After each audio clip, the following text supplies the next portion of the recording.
怎麼初次約會實在極費思量，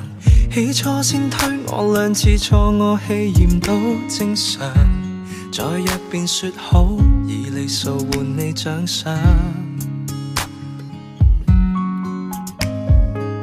找一間小店吃飯，浪漫大戲開場，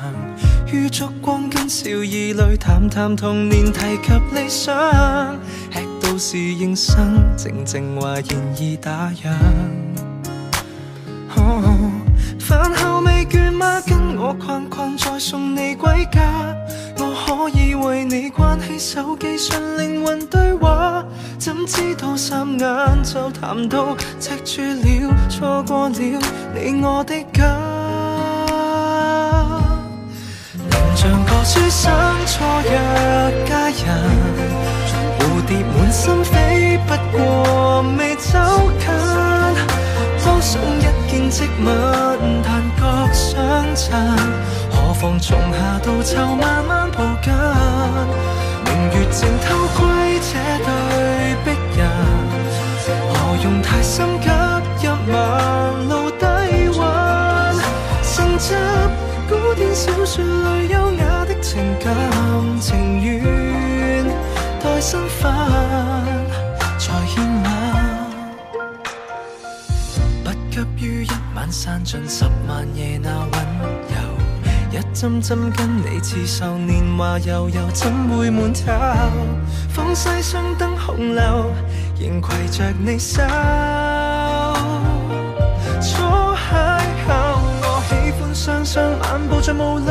講攤牌實在是沒趣，跟你這一種老派冤侶，只想約會到8000歲，你最寫詩作對。能像個書生錯約佳人，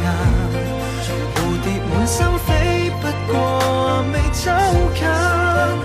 多想一見即吻，但覺相襯，何妨從夏到秋慢慢抱緊。明月正偷窺這對璧人，何用太心急入盲路低溫，承襲古典小說裏優雅的情感，誰狂熱會自焚，誰又要火速試定終身，甜蜜每日一小片比較動人，情事今晚怎着過一世都未犯重現，父母初相識的氣氛，我倆這天初約，